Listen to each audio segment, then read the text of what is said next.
ይሄን ዋነተው እንዲያቀርቡታል ወንድሜ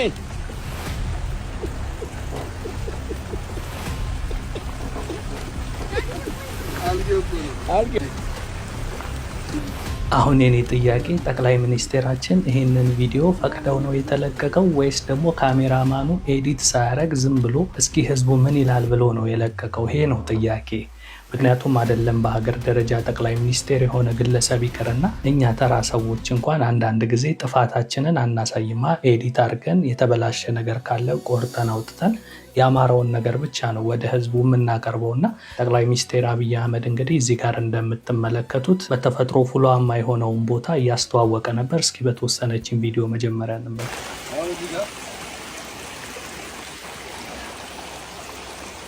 ማየት ያለብን ነገር ለመቀመጥ የሚመች አሰራር የለውም፣ የቆሸሸ ነው። ውሃው ግን እንደምታየው ፍልውሃ ነው። ይሄ ፍልውሃ ነው። ይህንን ፍልውሃ ሰዎች በቀላሉ አክሰስ ማድረግ እንዲችሉ መጠቀም እንዲችሉ አድርገን ለመዋኘት እግራቸውን ገላቸውን ለመመታት ብናመቻችላቸው ለብዙ በሽታዎች ፈውስ ይሆናል። ውበትም አለው። ድንጋዩ እንደምታየው የተለየ ከለር ነው ያለው። በትክክል ካስቀመጥ ነው ሌላ የውበት ምንጭ ሊሆን ይችላል። እንግዲህ ይህንን ተፈጥሯዊ ስፍራ ወደፊት ለህዝብ በሚመች መንገድ አስተካክለን እንሰራለን የሚል ቀረጻ እየሰራ ባለበት ሂደት ነው። እንግዲህ ድንገት በቀረጻ መሀል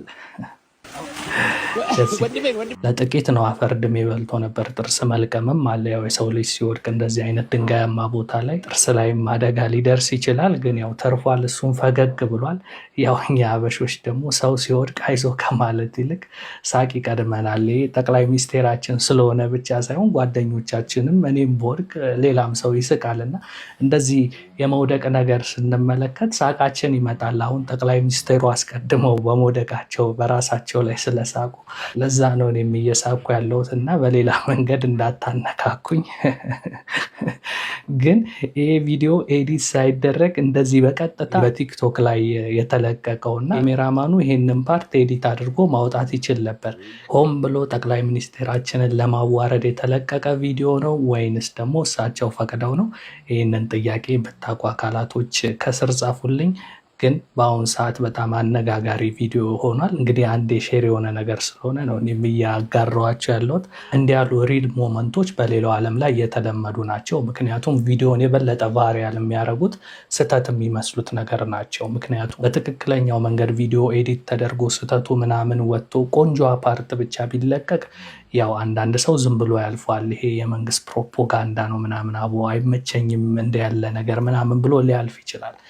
በተፈጥሯችን የሰው ልጅ ግን ስህተት ስናይ ግን አናልፍም። በቃ አይደለም የመውደቅ ይቅርና የቃላት ስህተት ሲኖር ያችን ቃል ይዘን ማራገም ምናምን እንወዳለን። በተለይ ደግሞ አዋቂ ግለሰቦች ላይ እንዲህ አይነት ነገር ሲደርስ የበለጠ ዓለም አቀፍ አይነት ይዘት ስለሚይዝ የተለያዩ ትልልቅ ፊልሞች ምናምን በሚሰሩበት ሰዓት በተለይ የአሜሪካው ሆሊውድ ፊልም እንዲሁም የህንዱ ቦሊውድ ፊልም ላይ ስህተት አደጋ ምናምን በቀረጻ መሀል ድንገት ሲያጋጥም ፊልሙ በኋላ ቀረጻው አልቆ ህዝብ ዘንድ ከመድረሱ በፊት በጉጉት እንዲጠበቅ የፊልሙ ፕሮዲውሰሮች ያንን ስህተት ለተለያዩ ጋዜጠኞች አሳልፈው ይሰጣሉ፣ ሶሻል ሚዲያ ላይ እንዲራገብ።